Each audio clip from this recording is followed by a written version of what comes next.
నమస్తే అండి. ఇజ్రాయిల్ పాలస్తీనా మధ్య ఈ వివాదానికి కారణం ఏంటి? అసలు ఈ వివాదం ఎప్పుడు ఎలా మొదలైందో చూద్దాం. ఇజ్రాయిల్ పాలస్తీనా మధ్య వివాదం ఇప్పుడు అప్పుడు కాదండి, దాదాపు 100 ఏళ్ల చరిత్ర ఉంది. యూదులు పాలస్తీనా ప్రాంతాన్ని తమ పూర్వీకుల నివాసంగా భావిస్తారు. ఆ ప్రాంతంపై తమకే హక్కు ఉందని దశాబ్దాల తరబడి వాదిస్తున్నారు. మరోపక్క పాలస్తీనా అరబులు కూడా అది తమ మాతృభూమి అంటూ యూదుల ఆక్రమణను వ్యతిరేకిస్తున్నారు.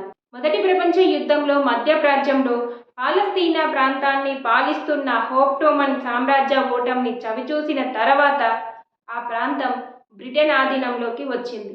ఆ ప్రాంతంలో అరబులు ఎక్కువ మంది, యూదులు చాలా తక్కువ మంది ఉండేవారు. మరి పాలస్తీనాలో యూదుల కోసం ప్రత్యేక రాజ్యం ఏర్పాటు చేసే బాధ్యతను అంతర్జాతీయ సమాజం బ్రిటన్కు అప్పగించడంతో ఇరు వర్గాల మధ్య వివాదాలు ప్రారంభమయ్యాయి. 1920-1940 మధ్య కాలంలో అక్కడికి వచ్చి చేరిన యూదుల సంఖ్య క్రమంగా పెరిగింది. రెండవ ప్రపంచ యుద్ధంలో యూదులపై జరిగిన మారణ హోమాన్ని తప్పించుకోవడానికి అనేక మంది అక్కడి నుంచి పారిపోయి పాలస్తీనాకు చేరుకున్నారు. క్రమేపీ యూదులు అరబుల మధ్య హింస, బ్రిటన్ పాలనకు వ్యతిరేకంగా పోరాటం పెరుగుతూ వచ్చాయి. 1947లో పాలస్తీనాను రెండుగా విభజించి యూదులకు అరబులకు పంచి ఇవ్వాలని, జెరూసలేంను నగరంగా ప్రకటించాలని ఐక్యరాజ్య సమితి సిఫారసు చేసింది. దీనికి యూదు నాయకులు ఒప్పుకున్నప్పటికీ అరబులు మాత్రం ఒప్పుకోలేదు. దీంతో ఈ ప్రణాళిక ఎప్పుడూ అమల్లోకి రాలేదు. ఆంగ్లేయులు ఈ వివాదాన్ని పరిష్కరించలేక చేతులెత్తేశారు. 1948లో బ్రిటిష్ వాళ్ళు ఆ ప్రాంతం నుండి వెళ్ళిపోయిన తర్వాత యూదులు ఇజ్రాయిల్ దేశాన్ని ఏర్పాటు చేస్తున్నట్లు ప్రకటించారు. ఈ నిర్ణయాన్ని అనేక మంది పాలస్తీనీలు తిరస్కరించడంతో యుద్ధం అనివార్యమైంది. చుట్టుపక్కల అరబ్ దేశాల నుంచి సైనిక దళాలు దాడి చేశాయి. లక్షల మంది పాలస్తీనీలు అక్కడి నుంచి పారిపోయారు. కొందరిని బలవంతంగా ఇండ్ల నుంచి బయటికి తరిమేశారు. దీన్నే ఆల్ నగ్బా లేదా ఘోర విపత్తు అంటారు. మరుసటి సంవత్సరం యుద్ధం ముగిసే సమయానికి ఇజ్రాయిల్ చాలా వరకు అక్కడి భూభాగాన్ని స్వాధీనం చేసుకుంది.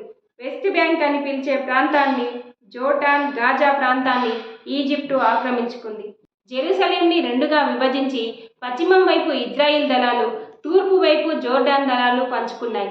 ఇరు వర్గాల మధ్య ఎప్పుడూ శాంతి ఒప్పందాలు కుదరలేదు. ఇరు వర్గాలు ఒకరినొకరు ఎప్పుడు నిందించుకుంటూనే ఉన్నారు.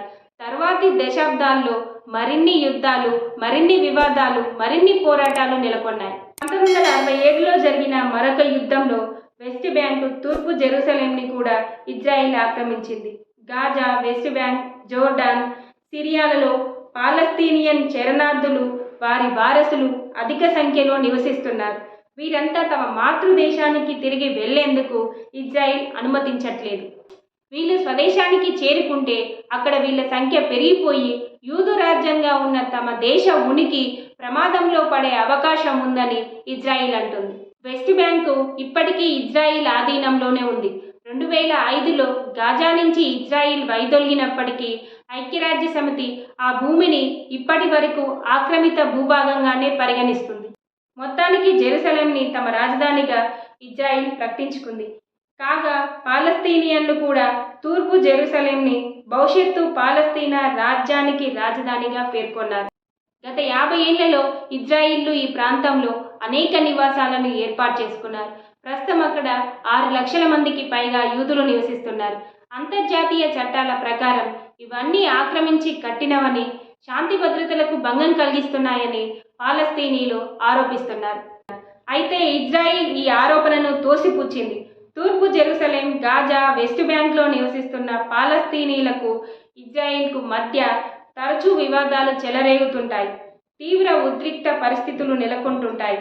గాజా ప్రాంతం పాలస్తీనియన్ తీవ్రవాద సంస్థ హమాస్ పాలనలో ఉంది.